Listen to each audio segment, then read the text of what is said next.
My parents called me unstable when I confronted my brother for disrespecting my wife. Months later, he was behind bars. My parents went broke from lawsuits and I got the house they swore I'd never inherit. Hey Reddit, I guess the best place to start is by saying I don't really talk to my family anymore. It's not because of one single fight or some dramatic fallout. It's a lifetime of small things that turned into big things and eventually made me realize I was better off keeping my distance. Here's how it went. My name's Daniel. I'm 34, and I've spent most of my adult life trying to undo the damage that growing up in my family caused. My parents, Harold and Patricia, raised me and my younger brother Ryan in a house that felt more like a competition than a home. My dad was the kind of man who believed a tough love meant never showing any. My mom wasn't much better. They constantly compared me and Ryan. Grades, sports, friends, anything you can think of. When I got a B+ and he got a C, they didn't congratulate me. They just asked why I wasn't teaching him how to do better. Ryan was always the future of the family, even when he was failing classes and getting into trouble. I was the reliable one, the one they didn't worry about. It sounds like a compliment, but it isn't. It just meant I was invisible. By the time I turned 18, I was so desperate to get out that I left for college across the country and never looked back. We had little contact after that. They'd call sometimes, usually when Ryan needed money, or when they wanted to remind me that family comes first. The last time I visited before cutting contact for good was nearly 6 years ago, and it was a disaster. Ryan got drunk and made a disgusting comment about my then-girlfriend, now my wife, Emily. That was the night I realized he wasn't just jealous of my life, he was fixated on her. At first, I thought I was overreacting, but over the years, his behavior made it clear I wasn't. He sent her inappropriate messages on social media, called her late at night to talk, and once even showed up uninvited to her work. He told reception he was surprising me so they'd let him loiter near her desk. It wasn't playful or harmless, it was creepy. Emily blocked him on everything. I told him if he ever contacted her again, I'd involve the police. He backed off, but I always had a feeling it wasn't over. Life without them was peaceful. Emily and I built a life we were proud of. Good jobs, a small but cozy apartment. We'd move into a small house that spring. Friends who felt more like family than my real one ever did. That peace lasted until about a month ago when an envelope showed up in our mailbox with no return address. Inside was a card with a turkey on it and a message written by my mother. We're hosting Thanksgiving this year. It's been too long. The whole family will be there. We expect you both to come. Classic control move. No RSVP info, just a demand. I texted her anyway. No, we'd love to see you. No hope you can make it. Just we expect you.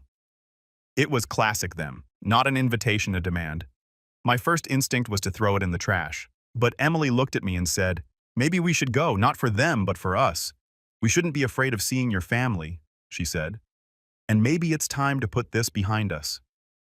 I wasn't convinced, but she had a point. We're planning to start a family soon. And part of me felt like I needed closure before becoming a father. If nothing else, I wanted to look my parents in the eye and make it clear that their behavior and Ryan's was no longer tolerated. So against my better judgment, I sent a short text back to my mom saying we'd come. The moment I hit send, I regretted it. A week later, the first sign that this was a mistake showed up. Emily was folding laundry when her phone buzzed with a text from an unknown number. It read, "Can't wait to see you again. I've missed your smile." No name, no context, but we both knew exactly who it was. Ryan. He hadn't changed. If anything, he was emboldened. Emily blocked the number without responding, but I sat there staring at the screen, my stomach tight. I wanted to believe this Thanksgiving could be different, that maybe they'd changed, or at least grown up a little. But deep down, I knew the truth. People like my parents don't change. Ryan certainly doesn't. If anything, I had a feeling this dinner was going to make everything worse. Still, we decided to go. Maybe it was stubbornness. Maybe I just wanted to face the problem head-on instead of letting it lurk in the background forever. I told Emily before bed that night, if anything happens, anything we leave, no second chances. She nodded. We both knew we weren't just going home for Thanksgiving. We were stepping back into a place I'd spent most of my life trying to escape. The drive to my parents' place felt longer than usual. Emily stared out the window most of the time, and I could tell she was trying to stay calm. I was too. We hadn't been back there in almost 6 years, and it felt like we were driving into enemy territory. When we pulled up to the house, nothing had changed. Same over-decorated porch, same perfectly trimmed hedges, same big Carter family sign nailed above the front door like it was some kind of estate. My mom had always loved putting on a show for the neighbors, and that hadn't changed either. The second we stepped out of the car, the door opened and she came rushing out arms wide like she was seeing her long-lost son. "Oh, Danny, look at you," she said, hugging me tight before stepping back to inspect me. "You look old or tired. I guess city life is harder on you than you thought." There it was, not even a minute in, and the first insult was already out. My dad came out behind her, shook my hand with the enthusiasm of someone picking up a piece of trash, then turned his attention to Emily.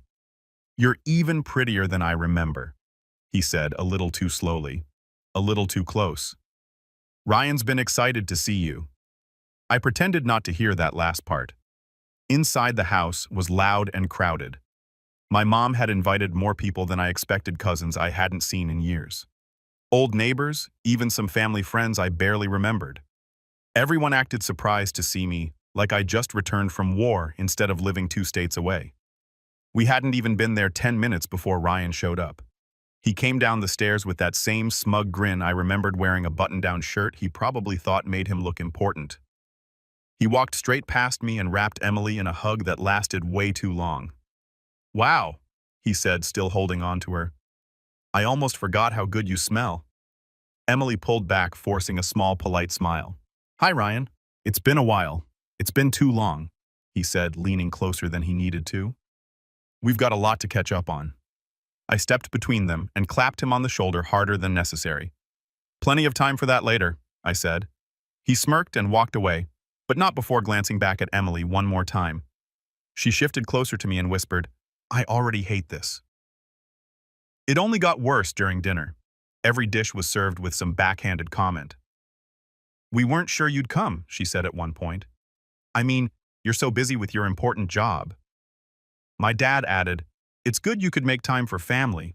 Most people would have made it a priority from the start." Ryan, of course, sat next to Emily. Every time she spoke, he laughed too hard. About halfway through the meal, my dad cleared his throat. "Listen, Daniel," he said in that fake, calm voice he always used when he was about to say something ridiculous. "Your mother and I have been doing a lot for Ryan lately, helping him get back on his feet. He's starting an e-commerce automation business turnkey Shopify store run by a partner of his who handles the inventory and ads. But we're not getting any younger, and it's getting harder to do on our own." Here it was, the real reason we were invited. "I'm sure you could pitch in," he continued. "You're doing well, right? A few thousand to help your brother out. That's what family's for." I laughed because I didn't know how else to respond. "You're asking me to invest in Ryan's scams." "Scams?" my mom repeated, offended. "It's a real opportunity, and after everything we've done for you, it's the least you could do." "Everything you've done for me," I said. "You mean raising me? That's called being a parent." Ryan chimed in, his tone dripping with fake humility. "I don't need much, just a little seed money. Emily can probably talk you into it. She's always been the more reasonable one." That was the moment Emily put her napkin down and whispered to me, "I want to leave."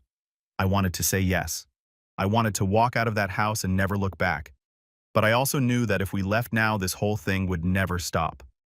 They'd twist the story, make it seem like we were the problem, and nothing would change. "Not yet," I whispered back. "We're going to finish this." She sighed but nodded. We stayed through dessert, which was just more of the same. Insults wrapped in fake concern, creepy comments from Ryan and my parents acting like I owed them everything. By the time we left the table, I was exhausted. Emily and I had barely slept.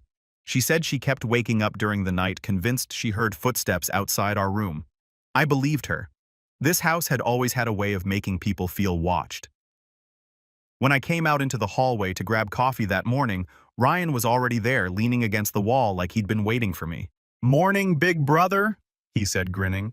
"Emily awake yet? I was thinking we could go for a walk. Just the two of us, catch up." I didn't respond. I just stared until he eventually chuckled and walked off. During breakfast, his behavior got more obvious. Every time Emily moved, Ryan followed her with his eyes. If she stood up to grab something, he'd stand up too. At one point, he reached across the table and brushed her wrist as he passed her the butter. Totally unnecessary. Emily froze, then quietly pulled her hand back and looked at me. That look said everything. I'm not okay with this. I confronted my mom about it when Ryan left the room. He's crossing lines, I said. You need to tell him to stop. She didn't even look up from the dishes. Oh, Daniel, don't make a big deal out of everything. Ryan's just affectionate. You know how lonely he's been. Affectionate? I repeated. He's creeping out my wife. She sighed, annoyed. Maybe Emily should try being a little nicer. He's your brother. It's not a crime to be friendly. That was their logic. Always excuse Ryan. Always blame someone else. Later that afternoon, we went upstairs to change before dinner. When we got back to our room, there was an envelope on the bed. It wasn't there before. My stomach dropped as soon as I saw Emily's face after opening it. The letter inside was handwritten and messy, and it made my skin crawl. I think about you every day. I know you're not happy with him. We're meant to be together. I'll wait for you as long as it takes. Emily's hands were shaking when she handed it to me. He came in here, she whispered, while we were gone. I wanted to storm downstairs right then and there, but Emily stopped me. Not yet, just keep this. We might need it. It was the smartest thing she could have said. I folded the letter and slipped it into my jacket pocket. If things kept going the way they were, that piece of paper might end up being evidence. That evening, Ryan showed up with someone new, a guy named Victor. He looked to be in his late 30s, shaved head, flashy watch, the kind of guy who thought expensive cologne made him respectable. He shook my hand like we were business partners and immediately started talking about opportunities. He handed me a card for a storefront LLC I didn't recognize. Months later, that same LLC name showed up in the charging documents. Ryan tells me you're doing well for yourself, Victor said. We're getting ready to launch something big. New investments, huge upside. A little help from family could make a big difference. I almost laughed. I'm not interested. Just think about it, he said, lowering his voice. It's not just about business. Helping family pays off in other ways. The way he said it felt like a threat, not a suggestion. After they left, Emily and I sat in silence for a long time. She looked exhausted, scared. I don't feel safe here, she admitted. He's not just being inappropriate anymore. He's getting bolder. I nodded. I know, and I'm done hoping this will blow over. That night, I made 2 calls. First, I spoke to a lawyer friend of mine from college and explained the situation, the messages, the letter, the harassment. He told me to document everything and save any physical evidence. If this escalates, you'll want a record of every incident, he said. Then I called Lena, an old friend who now worked as a detective. I hadn't talked to her in a while, but she didn't hesitate. Keep your phones on you, keep evidence safe, and don't confront him alone, she told me. If he crosses a legal line, I'll help you file a report. When I hung up, I felt a little more in control. Ryan was crossing a line, and if he pushed it any further, I wanted to make sure I was ready. Emily was quiet as we got ready for bed. She asked me if we could just leave, forget the whole thing. And a part of me wanted that too. But another part knew that if we walked away now, he'd never stop. My parents would keep defending him, and Ryan would take it as permission to push harder. Just a little longer, I told her. If he tries anything else, he won't get away with it this time. And the next time Ryan crossed a line, it wouldn't be something a letter or a phone call could fix. Thanksgiving morning felt tense before anything even started. The house was busier than I'd ever seen it. My mom was running around the kitchen barking orders. My dad was already in his host mode, shaking hands and bragging about Ryan's non-existent business, and Ryan was doing laps around Emily every chance he got. By the time we sat down for dinner, there were nearly 40 people packed into the dining room and living room. The table was covered with food, but I wasn't hungry. My mom stood up for her welcome speech, and instead of saying something nice, she turned it into a dig. I'm just so proud of my sons, she said, putting her hand on Ryan's shoulder. One of them has stayed close to the family and never forgotten his roots. The other one, well, at least he made it today. Everyone laughed, even though it wasn't funny. My dad followed with his own comment, saying how Ryan was finally stepping into adulthood, while I ran off and became a stranger. Then the cousins started joining in, asking why we didn't visit more often and whether we were too good for family now. I didn't respond to any of it. Emily held my hand under the table, trying to calm me down. But Ryan wasn't going to let the night go by quietly. He was already a few steps past tipsy, slurring his words louder than usual, acting like he owned the room. "So," he said, suddenly clinking his glass, "I just want to say something." The room went silent. Ryan grinned like he was about to make a speech. "I've always said Emily and I would have made a great couple," he said, turning toward us. "I mean, come on, look at us. We're both into the same things. She probably would have been happier with me anyway." The table went quiet for a second, then a few people chuckled. My mom laughed the loudest, as if it was some harmless joke. My dad added, "Well, there's still time. You never know how life turns out." Emily's face turned red. She mumbled something and stood up, saying she needed to use the bathroom. Ryan watched her walk away. I stared at him and said, "Don't." He just shrugged, pretending not to understand. 5 minutes passed, then 10. I started to get a bad feeling. I stood up and started walking toward the hallway, ignoring the relatives who tried to stop me to chat. The house was quieter back there. I turned the corner and heard a muffled voice upstairs. It was Emily's. Then a louder sound, a scream. I ran up the stairs and followed the noise to the guest hallway. She'd gone toward the hall bathroom. He'd shoved her into the nearest guest room. The knob wouldn't turn. Locked. I kicked it open. Ryan was inside, cornering Emily against the wall. His hand was on her arm, and he was leaning in too close. She was pushing him away and yelling for him to stop. He turned around when the door slammed open and I saw his face. That same twisted, smug look he always had when he thought he was in control. "Get away from her," I said. "Relax," he said, laughing. "We're just talking." I didn't wait. I grabbed him by the back of his shirt and yanked him away from her. He stumbled, tried to swing at me, missed, and crashed into the dresser.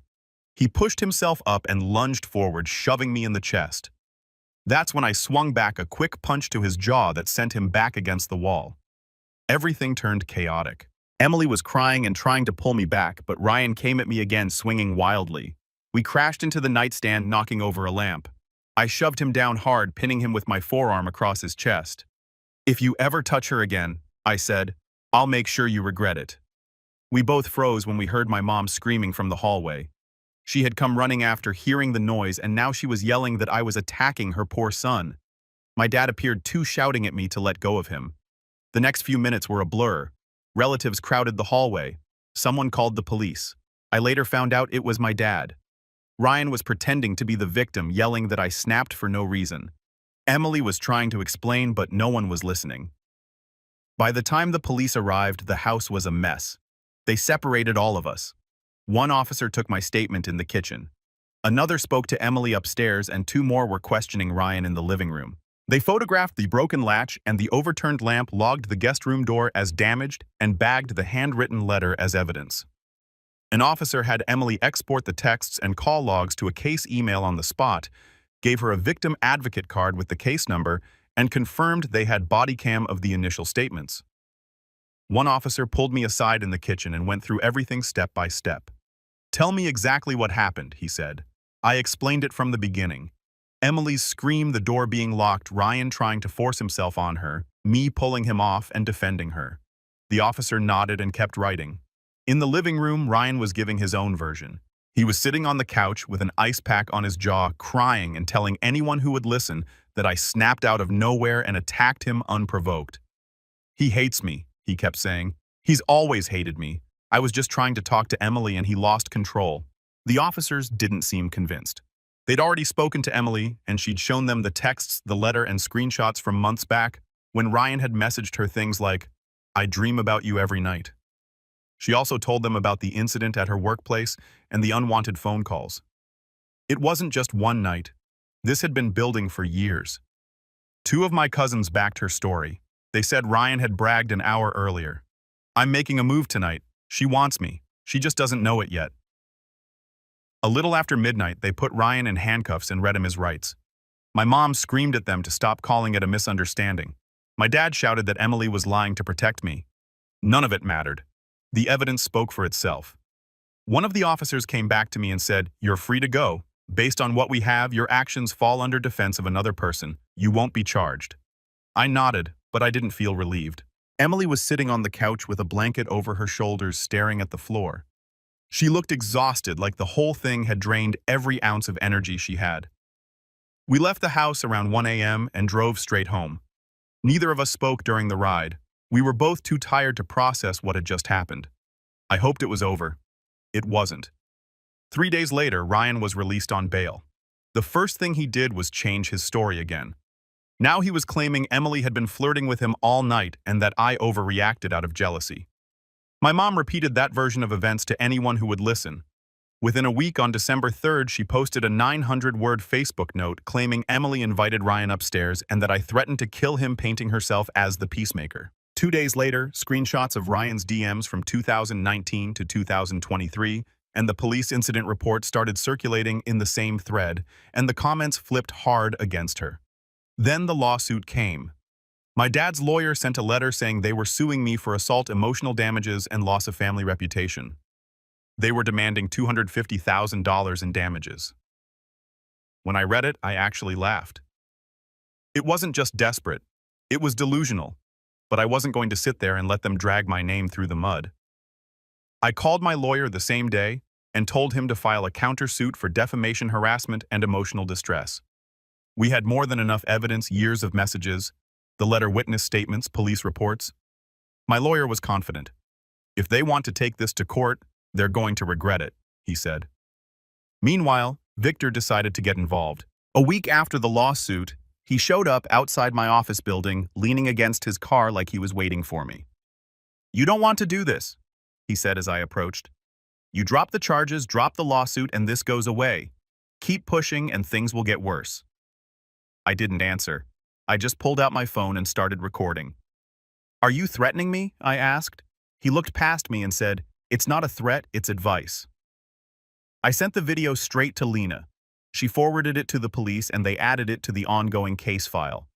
From that point on, Victor was officially part of the investigation. By the end of that month, prosecutors filed charges of attempted sexual assault called assault with intent in our state, felony stalking, harassment, unlawful contact, and violation of a protection order. The DA told us they were pursuing the case seriously because of the evidence and the ongoing pattern of behavior. My countersuit against my parents was moving forward, and Victor was now being watched for possible witness tampering. Through it all, Emily stayed strong. She met with detectives, gave statements, and prepared for court. But I could see how much it was wearing her down. We stopped going out much, kept our doors locked, and checked over our shoulders more often than we wanted to admit. It felt like our entire lives had turned into one long fight, not just against Ryan, but against the people who were supposed to love us most. And as much as I hated to admit it, I knew it was far from over. The deeper we pushed for accountability, the uglier this was going to get. I thought the worst was behind us after Ryan's arrest. But that was naive. The weeks that followed made Thanksgiving look like nothing. Everything started spiraling faster than I imagined, and every secret my family had ever tried to hide started crawling into the light. The first sign came less than 2 weeks after the first court date. We'd obtained a temporary restraining order at his arraignment, and for a while he seemed to obey it. Then one night, around 9:30, I got an alert from our porch camera. When I checked the feed, Ryan was standing on our doorstep, hands in his pockets, just staring at the door. I told Emily to stay inside and cracked the door open. "You're violating a court order. Leave now," I said. He smiled like it meant nothing and replied, "I just want to talk to her."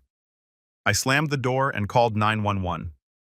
Police arrived 20 minutes later and found him sitting in his car at the end of the driveway. They arrested him on the spot for violating the restraining order. The DA filed a motion to revoke his bail, and this time he didn't go home. That alone would have made things worse. But the civil case and investigation into his finances were uncovering far more. My lawyer called me one afternoon and said, "We found something." Ryan and my dad had siphoned more than $300,000 from an inheritance account my grandmother had left for my mom. It was meant for her retirement, but they drained it on Ryan's fake business's debts and shady payments tied to Victor's scams. The fallout was immediate. Once those records became public, my parents' reputation was shredded. Friends stopped answering their calls. People they'd known for decades deleted them online. Even their church distanced itself. Patricia couldn't handle the embarrassment. She started posting long, angry rants online blaming me and Emily. She claimed Emily had led Ryan on and that I'd brainwashed her. In one post, she said I'd abused Ryan growing up and he was acting out trauma. At first, a few people believed her. Then screenshots of Ryan's messages, police records, and court documents started circulating. People saw the truth. The lies made her look desperate and her credibility evaporated. Victor's situation blew up too. He was arrested by federal agents in an unrelated fraud case involving fake investment companies. Facing serious prison time, he agreed to cooperate. He handed over text messages, bank transfers, and emails linking Ryan directly to money laundering and other illegal activity. Subpoenaed bank records showed Ryan's business accounts pushing transfers to two shell LLCs Victor controlled within days of withdrawals from my grandmother's inheritance. Victor turned over texts where he told Ryan to split the deposits and route them through those entities before sending them back out. Exactly the pattern agents described in the fraud case. That changed the tone of the criminal case completely. What started as an assault and harassment case now included potential financial crimes. Ryan was no longer just a creepy brother. He was part of an active investigation into fraud and laundering. My dad started panicking. He called my lawyer's office trying to negotiate offering to drop the lawsuit against me if I dropped the countersuit and stopped cooperating with prosecutors. We ignored him. A week later, he left me a voicemail. "You're destroying this family. You'll regret this." I deleted it without listening to the rest. The walls were closing in on them. Ryan's so-called friends turned on him. One of them testified that Ryan had bragged about getting rid of me and even hinted at plans to harass Emily again if he ever got out. People who once defended him vanished. The house I grew up in was vandalized twice with words like liars and criminals spray-painted across the garage door. By the time the preliminary hearings were done, the Carter family name was a joke. Everyone in town knew about the attempted assault, the restraining order, the inheritance theft, and the money laundering. My parents had spent decades building a public image of respectability. Now they were the cautionary tale everyone whispered about. Emily and I focused on staying safe. We changed our phone numbers, upgraded the house security, and stopped posting online. Lena stayed in touch with updates from the investigation. Every time we spoke, the same picture became clearer. They weren't just going to lose this fight, they were going to lose everything. It was no longer about one man's obsession or one family's dysfunction. This had become bigger, a complete collapse of a system they'd built on lies and favoritism. And for the first time, they were paying for every decision they'd ever made. The truth was out. The damage was irreversible. And all they could do now was watch everything they cared about fall apart piece by piece. And I didn't feel an ounce of guilt about it. They'd spent years breaking me down, making me believe I was the problem. But now, finally, reality had caught up to them, and there was no way out. The trials took almost a year to wrap up. It felt like living in slow motion. Court hearings, meetings with lawyers, witness prep, more hearings, and endless waiting. But when it was finally over, the outcome was better than I ever could have hoped for. Every single person who tried to destroy us paid for it. Ryan's criminal case was the first to conclude. The evidence was overwhelming. The texts, the letter, the testimony from Emily and the cousins, the restraining order violation, the porch camera footage. Victor's cooperation sealed the deal. The prosecution built a timeline that showed his behavior escalating over time and how he had deliberately ignored boundaries and legal orders. They even showed the court messages where he talked to a friend about convincing Emily to leave me, which made it clear this wasn't some misunderstanding. It was a plan. The jury didn't take long. After just 4 hours of deliberation, they found him guilty on all charges: attempted sexual assault, harassment, stalking, and violating a restraining order. On top of that, because of the money laundering involvement tied to Victor, he faced federal charges too. The judge sentenced him to 7 years in state prison, plus additional federal time to be served consecutively. He'll be in his 40s before he gets out. The day he was sentenced, he refused to look at me. He stared straight ahead as if none of this was his fault. But I didn't care. For the first time in my life, I wasn't afraid of him. I wasn't angry either. He was finally exactly where he belonged. My dad's fate came a few months later.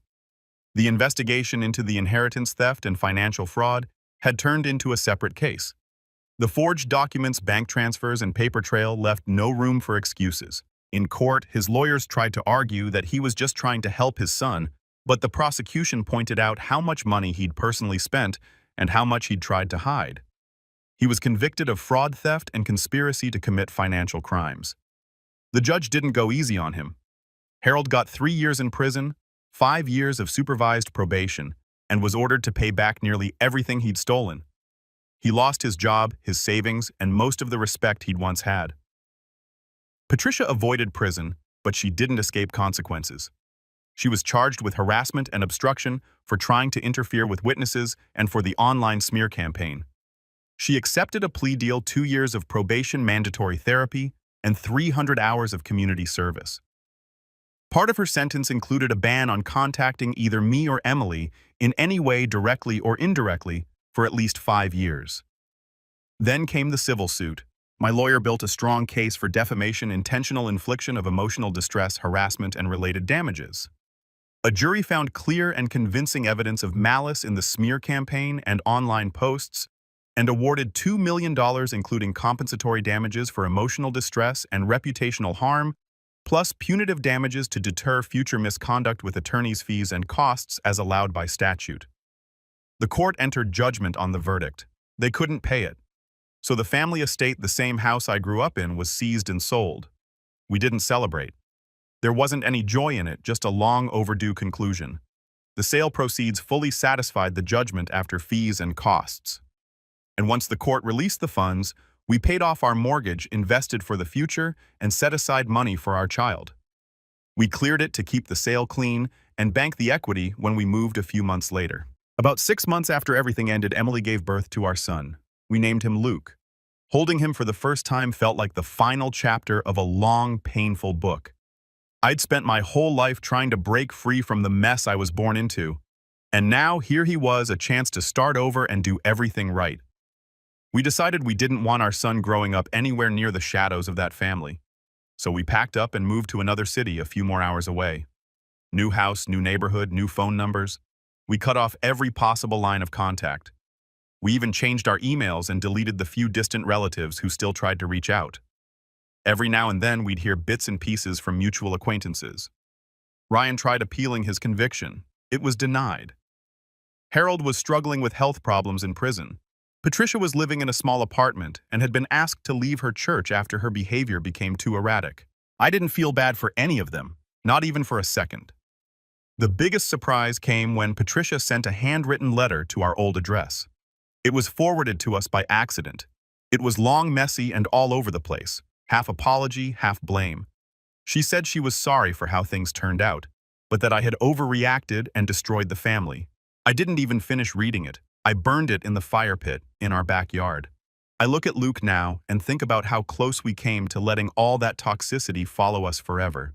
If we had stayed quiet, if we had just ignored what Ryan did, maybe they would still be part of our lives, but it wouldn't be a life worth living.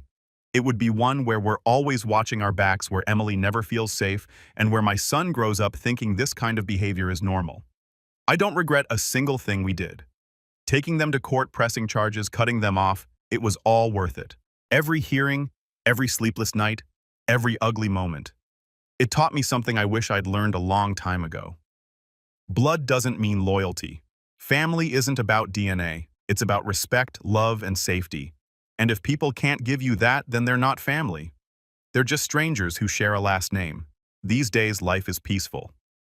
Emily goes on walks with Luke every morning. We have friends over for dinner without worrying about drama. Our home is quiet, safe, and ours. No unwanted calls, no uninvited visitors, no one trying to tear us apart.